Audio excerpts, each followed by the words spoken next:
নমস্কার বন্ধুরা, পৌশালী রান্নাঘরে আরও একটা নতুন ভিডিওতে আপনাদের সবাইকে স্বাগত জানাই। আমার আজকের রেসিপি পাঁপড়। আজ আমি তৈরি করেছি ময়দার পাঁপড়, আর খুব সহজেই কিন্তু এই পাঁপড়টা তৈরি করে নেওয়া যায় মাত্র 3টে উপকরণ দিলেই। দেখে নিন আজকের রেসিপিটা। খুব সহজ পদ্ধতিতে আজকে আমি এই পাঁপড়টা তৈরি করা দেখিয়েছি। আশা করি সবারই খুব ভালো লাগবে।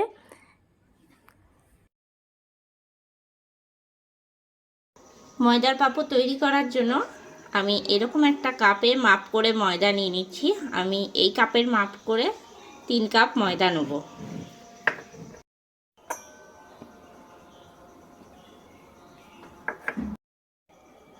দিয়ে দিলাম 3 কাপ ময়দা। এবার আমি দিয়ে নিয়েছি জোয়ান। জোয়ানটাকে একটু আমি হাতের মধ্যে এরকম ঘষে নিচ্ছি। ঘষে নিয়ে দিয়ে দিচ্ছি ময়দার মধ্যে। এবার আমি দিয়ে দিচ্ছি গোটা জিরে হাফ চা চামচ। তা আপনারা জিরে জোয়ানের মধ্যে যে কোনো একটাও দিতে পারেন। এরপরে দিয়ে দিচ্ছি আমি লবণ, আন্দাজ মতন লবণ দিলাম। আর দিয়ে দিচ্ছি আমি লঙ্কার গুঁড়ো হাফ চামচ। তো এটা আপনারা চাইলে দিতেও পারেন, আবার নাও দিতে পারেন, তবে একটুখানি লঙ্কা গুঁড়ো দিলে বেশ ঝাল ঝাল হয়। এবার আমি জল দিয়ে গুলে নেব। চারপাশে মিশিয়ে নিলাম। এবার একটু করে জল দেবো আর একটা ব্যাটার তৈরি করে নেব।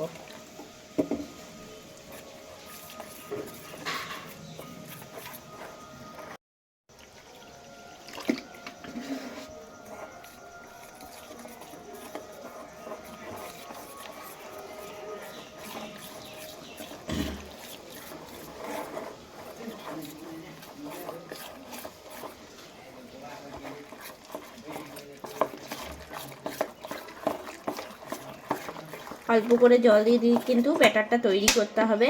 একবারে অনেকটা জল দিয়ে দিলে কিন্তু খুব পাতলা হয়ে যেতে পারে।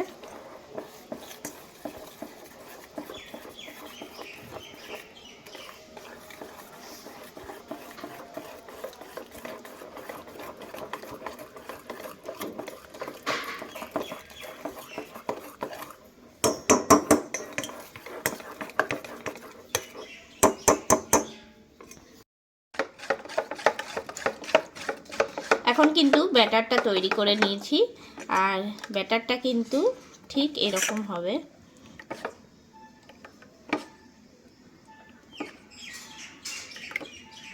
খুব বেশি মোটাও না বা খুব বেশি পাতলাও না। তো এখন কিন্তু এটা পাঁপড় তৈরি করার জন্য রেডি হয়ে গেছে। এবার আমি নিয়ে নিয়েছি এরকম মতন স্টিলের প্লেট।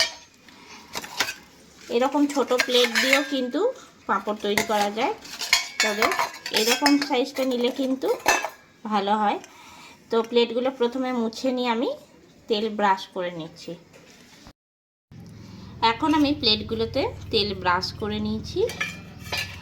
এরপরে আমি হাতায় করে ভালো করে আগে নেড়ে নেব। যতবার প্লেটের মধ্যে দেব তার আগে কিন্তু ভালো করে ব্যাটারটা নাড়িয়ে নিতে হবে।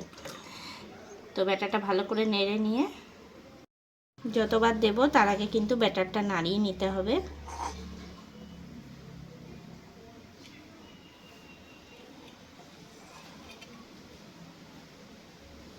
প্লেটের মধ্যে দিয়ে দিয়েছি। এবার ওই একই রকমভাবে এই প্লেটটাতেও আমি দিয়ে দিচ্ছি।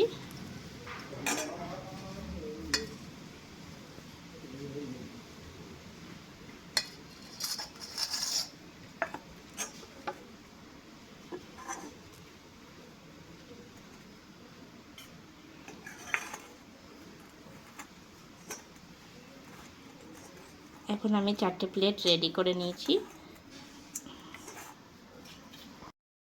অন্যদিকে আমি ডেকচিতে জল ফুটতে আগে থেকে দিয়ে দিয়েছিলাম। তো জলটা এখন ফুটে গেছে, আর দিয়ে দিচ্ছি এর মধ্যে এরকম ফুটো ফুটো থালা। তো এরকম থালা বা বাটি তো প্রত্যেকের বাড়িতেই থেকে থাকে। এবারে এর মধ্যে ডিশটা বসিয়ে দেবো, আর ওপর থেকে আবারও একই রকমভাবে ঢাকা দিয়ে দেবো। 5 মিনিটের মতন রাখবো। ঠিক 5 মিনিট হয়েছে আর আমি ঢাকনাটা খুলে নিচ্ছি। আর এখন কিন্তু হয়ে গেছে। এবার এটাকে আমি তুলে নেব।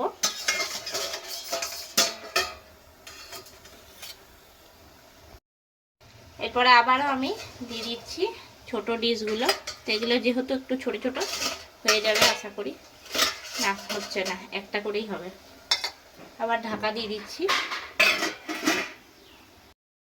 যেটা সবার প্রথমে করেছিলাম, তো নামিয়ে নিয়েও 5 মিনিট ঠান্ডা করে নেব। আর সাইড থেকে ছুরি দিয়ে কিন্তু এরকমভাবে কেটে নেব, তাহলে কিন্তু খুব সহজেই এটা উঠে যায়। এবারে এই এক পাশটা ধরে তুলে নেব। এবারে যে থালাটায় আমি শুকাতে দেব সেই থালার মধ্যে দিয়ে দিলাম। তো এইরকমভাবেই প্রত্যেকটা আমি তৈরি করে নিচ্ছি। তো প্রথমেরটা তুলতে কিন্তু একটু অসুবিধা হয়, তারপরেরগুলো কিন্তু আর অসুবিধা হয় না।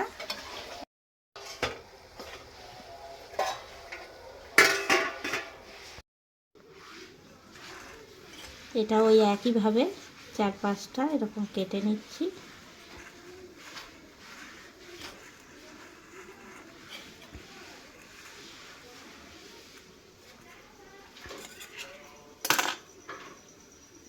খুব সহজেই কিন্তু উঠে যাচ্ছে।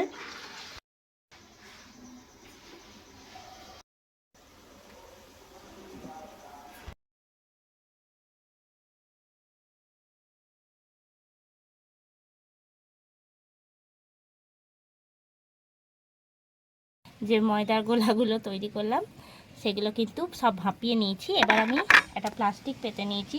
তো আপনারা চাইলে কিন্তু প্লেটের মধ্যেও দিতে পারেন। তো আমি প্লাস্টিকের মধ্যে দেবো, কেননা তাড়াতাড়ি করে শুকিয়ে যাবে।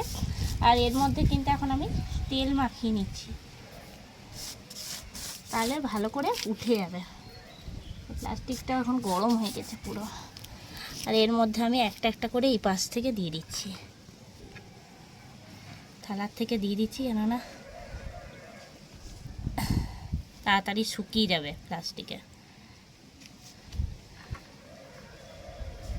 থালাতে দিলেও কোনো অসুবিধা নেই। আর এই পাঁপড়টা কিন্তু খুব সহজে হয়েও যায়। আর যা এখন কড়া রোদ, হয়েও যাবে তাড়াতাড়ি।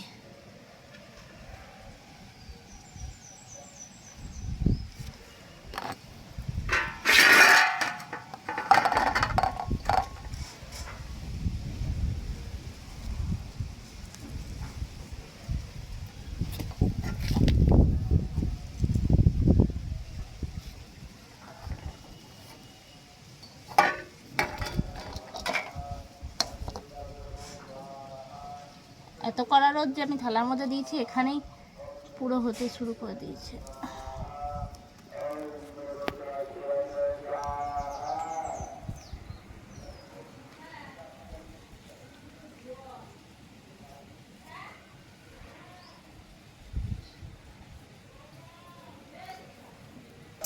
এখন আমার সবগুলো দিয়ে নেওয়া হয়ে গেল।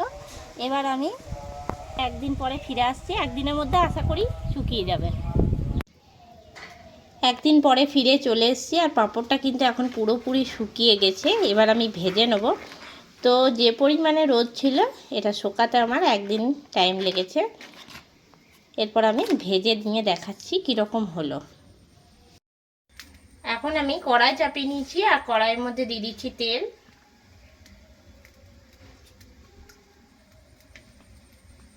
তেলটা ভালো করে গরম করে নেব। এখন তেল গরম হয়ে গেছে, দিয়ে দিচ্ছি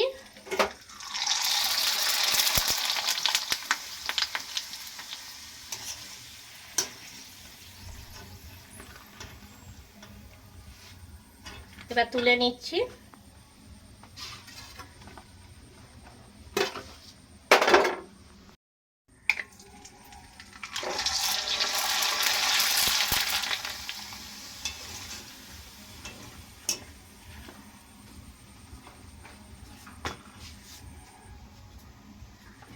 কত বড় বড় হচ্ছে। তো এরকম করে কিন্তু আপনারাও খুব সহজে বাড়িতে তৈরি করে নিতে পারেন।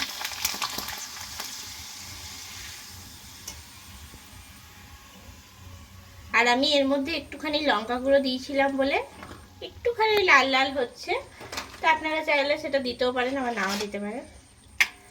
তবে লঙ্কা গুঁড়ো দিলে কিন্তু স্বাদটা ভালো হয়।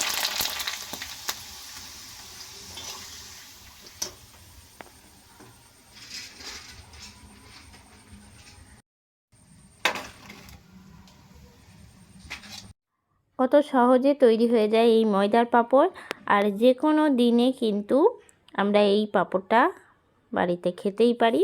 তাহলে ঝটফট বানিয়ে নিন এই রেসিপিটা। কেমন লাগলো অবশ্যই আমাকে কমেন্ট করে জানাবেন।